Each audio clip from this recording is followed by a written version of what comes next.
Okay, so we're going to switch from area and go to volume.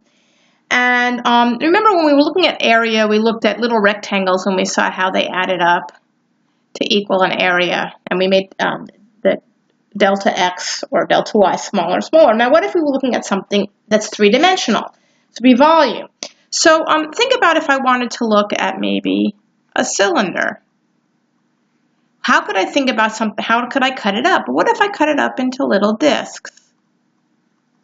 Think of maybe poker chips or coins blocked up, and then so here you would have your delta x, or here I guess it'd be delta y. If you had a cylinder on its side, then you'd have your little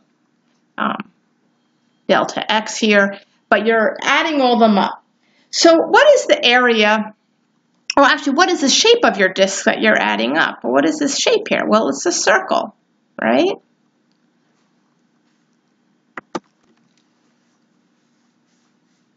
So the shape here is a circle, and the area of a circle is pi times radius squared.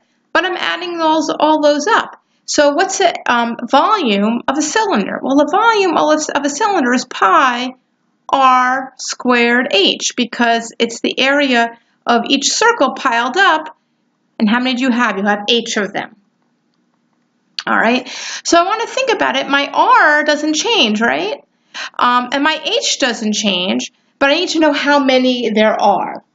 So what we're doing is we're approaching, as we keep on making these thinner and thinner like we did before, we're approaching so our delta x goes to 0, or we then have a dx.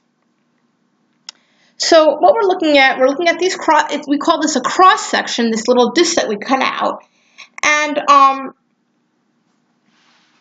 what we want to do is we want to look at just the area.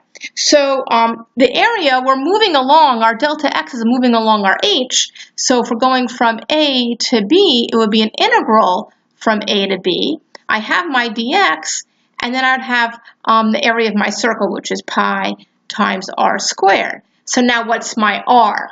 Well, my r, depending on where I look, say I have something revolved around the x-axis, right? My r right here, that's my r, it's y. But we don't have something as simple as that. What we're really going to have is we're going to have something, maybe we have a function, something that looks like that, and revolving it around. So it looks like this. So I'm revolving it around. I have all these circles, and my r is changing. Okay, and what is my r? My r is the function y equals f of x. So in general, my volume, when I do something this way, revolving, is pi times the integral from a to b of f of x, the function f of x, that's my r squared dx. Now what if I